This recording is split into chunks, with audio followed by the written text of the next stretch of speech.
অবশেষে নীরবতা ভাঙলেন নাতাশা, যা লিখলেন তা দেখে ছিচিকার হার্দিক ভক্তদের। এতটা নিষ্ঠুর! মাস দুয়েক ধরেই শোনা যাচ্ছিল হার্দিকের সঙ্গে নাকি বিবাহ বিচ্ছেদের পথে হাঁটছেন নাতাশা। যদিও পরে শোনা যায় বিচ্ছেদের ওই গুঞ্জন ছিল নেহাতি পাবলিসিটি স্ট্যান্ড। ভারত টি-20 বিশ্বকাপ জিতল, হার্দিক পান্ডিয়া এতদিনের খরা কাটিয়ে দুর্ধর্ষ পারফর্মও করলেন, অথচ নাতাশা এতদিন চুপই ছিলেন। ভারতের জয় নিয়ে কার্যত মিউট মোডে চলে গিয়েছিলেন হার্দিকের স্ত্রী। অনুষ্কা শর্মা থেকে শুরু করে ঋতিকা যখন স্বামীদের সাফল্যে কার্যত আত্মহারা, তখন একটি বাক্য এতদিন খরচ করেননি নাতাশা।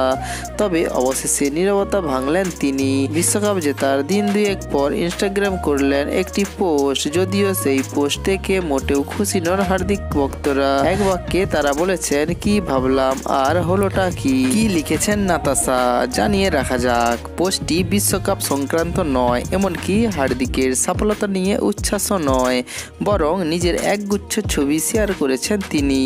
হাত ব্যাগ নিয়ে নানা ধরনের পোস্ট, যা দেখে রীতিমতো বিরক্ত হার্দিক ভক্তরা। একজন লিখেছেন লজ্জা করে না, একটা কিছুও লেখেননি। আর একজন লিখেছেন এত পাষাণ হৃদয় কেন, হার্দিক ভাইয়ের জন্য কষ্ট হচ্ছে। মাস দুয়েক ধরেই শোনা যাচ্ছিল হার্দিকের সঙ্গে নাকি বিবাহ বিচ্ছেদের পথে হাঁটছেন নাতাশা। যদিও পরে শোনা যায় বিচ্ছেদের এই গুঞ্জন ছিল নেহাতি পাবলিসিটি স্ট্যান্ড। স্বস্তি পেয়েছিলেন ফ্যানেরা। তবে বিশ্বকাপের ফলাফলে নাতাশার এই নীরবতা ফের তুলে দিয়েছে বেশ কিছু প্রশ্ন, যে প্রশ্নের উত্তর এখনো অজানা। তো বন্ধুরা, এই ভিডিওটি যদি আপনাদের ভালো লেগে থাকে তাহলে আমাদের এই চ্যানেলটিকে লাইক, শেয়ার, কমেন্ট করবেন এবং সাবস্ক্রাইব করতে ভুলবেন না। ভিডিওটি শেষ পর্যন্ত দেখার জন্য ধন্যবাদ।